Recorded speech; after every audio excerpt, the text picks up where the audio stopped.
আসসালামু আলাইকুম সবাইকে। এই তো আজকে একটা দারুণ স্বাদের সবজি রেসিপি নিয়ে হাজির হব আপনাদের মাঝে। তো শুরু করে দিলাম। পেঁয়াজ, তেল আর চিংড়ি মাছ দিয়ে আগে করে নিয়েছি। তারপরে তো বাকি মশলাগুলো দিয়ে দিলাম। তো দেখিয়ে দিচ্ছি আমি কি দিলাম। তারপরে ঢেকে দেব কিছুক্ষণ।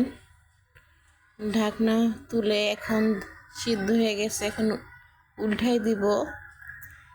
তো উল্টানো আমার ভালো করে উল্টাই দিচ্ছি।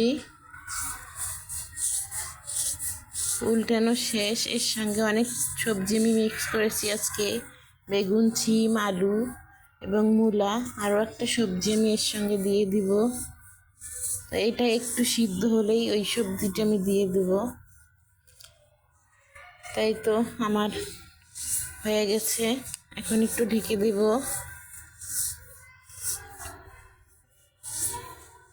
এই তো এবার সেই সবজিটা দিয়ে দিয়েছি। পালং শাক দিয়েছি এখানে। পালং শাক দিলে সবজিটা অনেক ভালো লাগে খেতে। এই তো সবগুলো একখানে করে দিতেছি একটু সিদ্ধ হওয়ার জন্য। তো সিদ্ধ হলে আমি আবার একটু পানি দিয়ে দেবো, এখান থেকেও পানি বার হবে অনেকটা, শাক দিয়েছি যেহেতু। এই তো উল্টে দিলাম।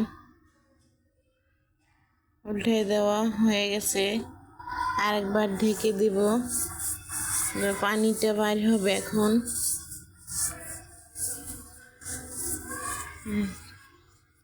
এই তো হয়ে গেছে আমার সবজিটা। তো এভাবে আপনারা শীতের সময় সবজি রান্না করে খাবেন, অনেক ভালো লাগবে। তারপরে তো পানি বার হওয়ার পরে আমি এখানে একটু ধনের পাতা দিয়ে দিয়েছি। তো ধনের পাতাটা আমি নিয়ে ভালো করে পুরো তরকারিতে দিয়ে দিচ্ছি ছড়াইয়া। তারপরে হবে নামায় ফেলবো।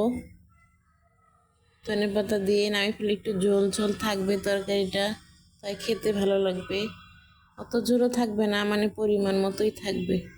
এই তো আমার তরকারিটা হয়ে গেছে। তো দেখুন কত সুন্দর লাগতেছে। ভালো লাগলে লাইক, কমেন্ট, শেয়ার করুন।